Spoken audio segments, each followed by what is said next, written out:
Alright, Philip Browncoats, time for the final episode review of the day, which is Out of Gas.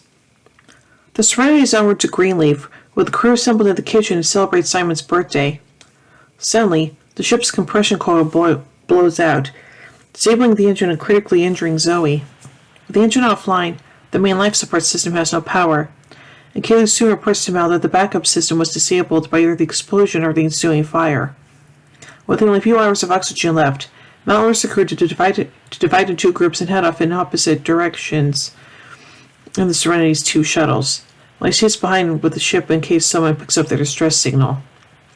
Hours later, a salvage ship arrives and makes contact with Mal.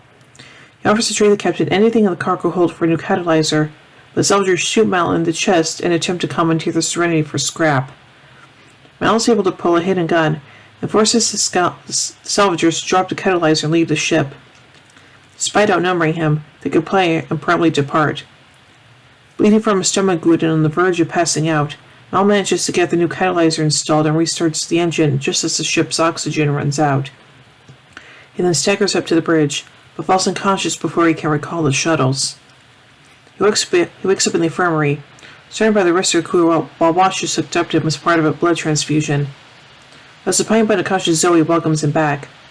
She reveals that she ordered the crew to return to Serenity when she regained consciousness, against Mal's orders.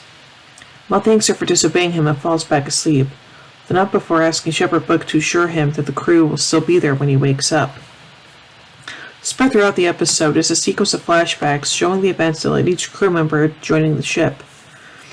Flashbacks are encoded with two more recent timelines based on spatial relationships, contrasting past events in certain areas of the ship with current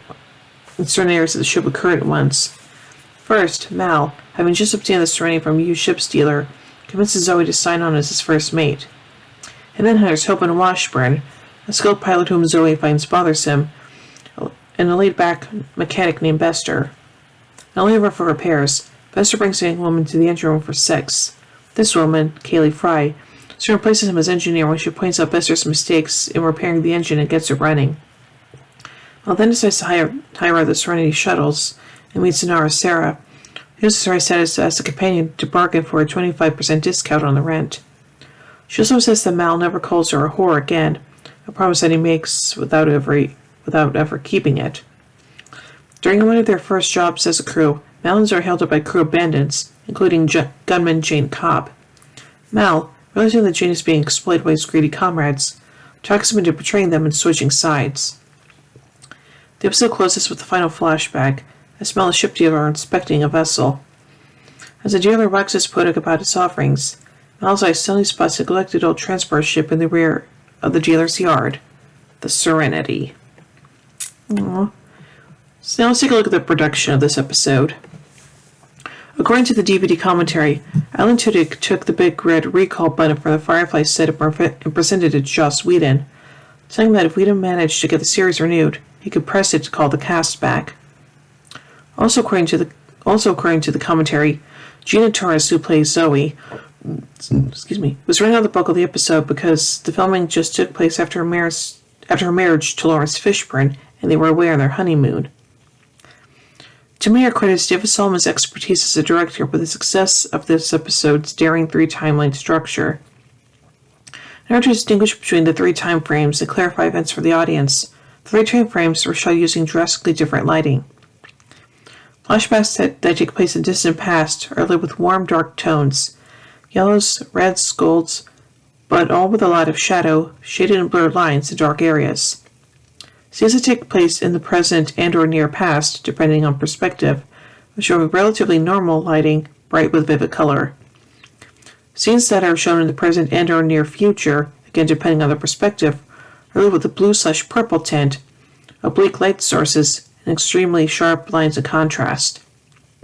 Furthermore, the differences between the second two time frames, not including flashbacks, become more subtle as the storyline goes on. As the story catches up with itself, the present becomes the past and the future becomes the present. Show creator and executive producer Joss Whedon lists Out of Gas as one of his 3 favorite projects he's ever been involved in, the other 2 being related to Buffy the Vampire Slayer. Yeah, so overall, I do think this episode is pretty nice, and it's interesting to see how some of the other crew members got aboard the Serenity, and of course we don't need to see what. Of course, we don't need flashbacks as to River and Simon because, hey, we saw how they can board the Serenity in the very first episode. So there you go. So overall, I give out of gas 5 fireflies out of 5. Well, anyway, tune in tomorrow as we take a look at the next episode, Ariel. So until then, remember everyone, you can't take the sky from me.